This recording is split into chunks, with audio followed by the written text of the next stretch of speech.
Hello, welcome back to Quarantine Talks on a Monday. Hello, Thomas. How was the Hello. weekend? Good. Yours? Very good, very good.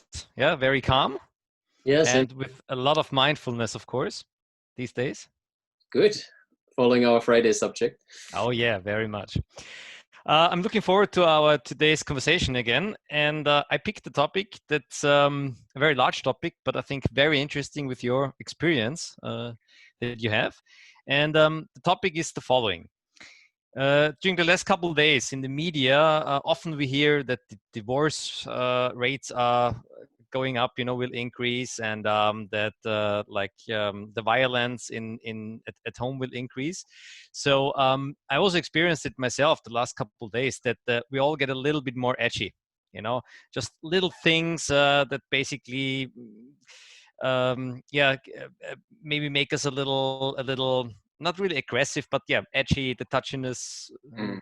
increases. So first question to you, Thomas, is when it comes to conflicts, when it comes to this touchiness, edginess, what are your thoughts about this in this current situation? Is this normal? Is this something we just have to live with? And what's your experience with it? Fascinating topic, of course. You know that my passion lies there. I think it's very interesting because in a situation like this, I've never experienced that there were no conflicts or that there were no disagreements or simply just emotional conversations because it's just the emotions, the realities are like that now. We're all tense. And I think that's where I would like to start when it comes to this topic. And that's really our own assumptions about how our realities look. I mean, your reality does look very different from my reality. And that acceptance is already a big step in the right direction to be able to handle those situations. Because if I assume you're going through the exact same roller coaster as I do, which you might, but you go through it at the same time, which I assume, then I'm wrong. Because yes, you might experience the same things, but at different points in time. So when I'm down, you gladly are not down. But if I assume you are, we might already have a disagreement.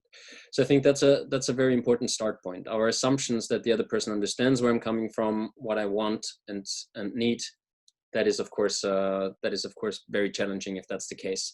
The other thing is that we're primarily talking about emotions, right? Because when we talk about these situations that make us edgy, we're not talking about the positive emotions like that happiness or anything. It's more like, yeah, when you're grumpy, when it's too much and you have an emotional reaction. And what happens in that reaction is that the control of your actions is taken away through an emotion, anger or rage or usually negative emotions.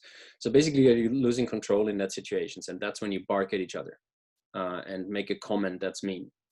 And these are the situations that is important to handle, because hardly ever it's about what happens in this situation. Oh, you didn't do the dishes. It's for me usually a trigger. It's not the reason why I'm angry at you.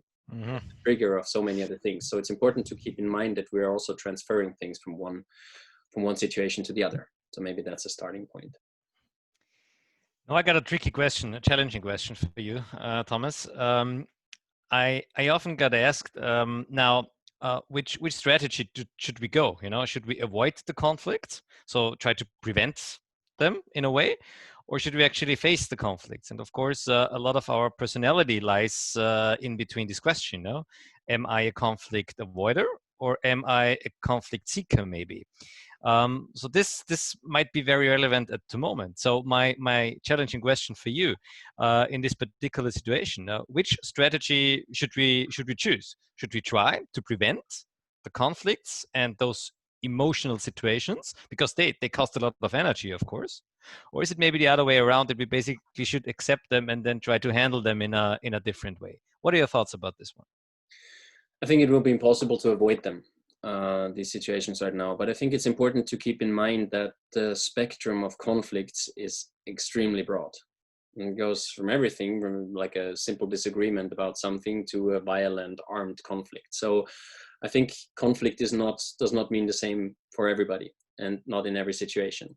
So I think the way I like to work with it, and the way I've worked with it for many, many years, is to try to see the opportunity and try to see conflict as a chance. And in this situation now, conflict is a chance not only to show your partner or your family that something isn't right for me or with me, but it's also a chance to accept it yourself or have a mirror up. Because if you react like that, uncontrolled, and kind of bark at your wife, so to say, it means that something is not okay for you.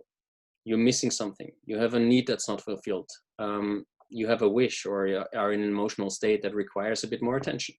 And that's the opportunity. It's the same when your kid is angry at you and you don't know for what reason. The last thing you should do is say, like, calm down, it's all going to be fine. Because it's not. I can guarantee you that usually makes the situation worse. So I think it's the key, if these situations happen, is what you do and how you react to those. So it's all about managing them. And by that, you're already technically preventing it from getting worse. So the moment you react and take it up and accept that there is now a disagreement or there's an emotional situation, you're already accepting it. And for that, you're preventing it from getting worse. But the situations per se, you will not be able to avoid in these situations now. So can you maybe compare it with a metaphor of like a pot with cooking water? You know, you can't prevent it from cooking once you turn on the heat, but you can prevent it from like totally exploding and the water spilling all over the kitchen, maybe. Yes. And that's probably the strategy, if I understood you right. Love the metaphor. I think this is exactly how it is. And I think we all know this feeling that something's boiling inside of you. And then all of a sudden it's the smallest thing. Usually it's actually often ridiculous things that make the water to boil over, to speak with your metaphor. But then again, you have different strategies of what you can do with the water. You can take off the lid. You can turn down the heat, you can remove the pot. So you have different options, and that's exactly the same that happens in conflict situations. Right? You have different ways of looking at it. You have different ways of handling it, and you have different reasons for what actually causing the situation. It's very interesting. Yeah, I also found myself the last couple of days sitting together with my wife and basically getting to know each other even better because of the ways we react in specific situation to this kind of, you know, edginess we of course experience much more than in like a normal all day life when we go to work and just see each other in the evening. So yeah, that's very interesting. Last question, Thomas, on this very interesting topic. Now, you mentioned in this metaphor maybe turning down the heat or something like that. Can you make that more explicit? Like, what are maybe concrete actions we can do if we have the feeling, okay, this conflict or this edginess, we're feeling those emotions. Of course, we can't avoid them, but how can we handle them? Do you have any concrete ideas on this one? I would start with the energy level. Conflict is a lot about energy. And often when we ask people, like, what is conflict for you? At least once from a participant or somebody you work with, it's energy. Yes. And that's exactly what it is. Also, when you react aggressively, for example, it's energy.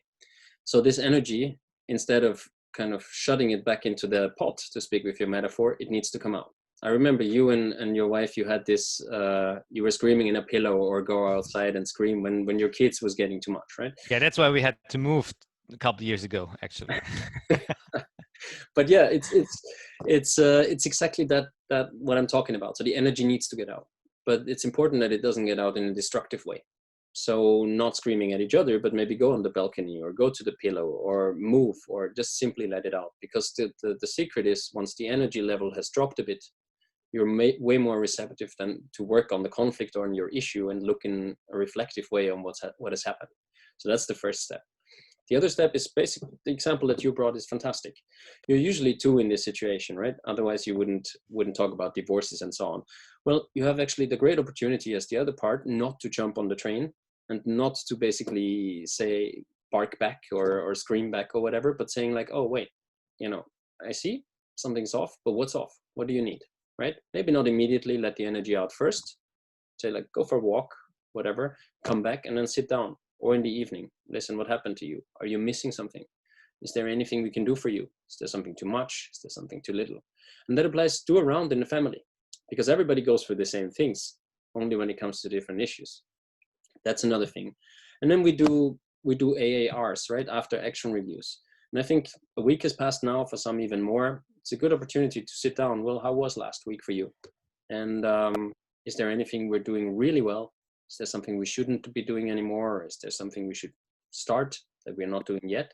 So really just zoom out a bit. And I think this meta communication and basically zooming out and looking upon yourselves as like, how are we talking? How are we communicating? That's a big secret and usually proves to be quite effective. And with some practice, it's not as difficult as it sounds. Very interesting.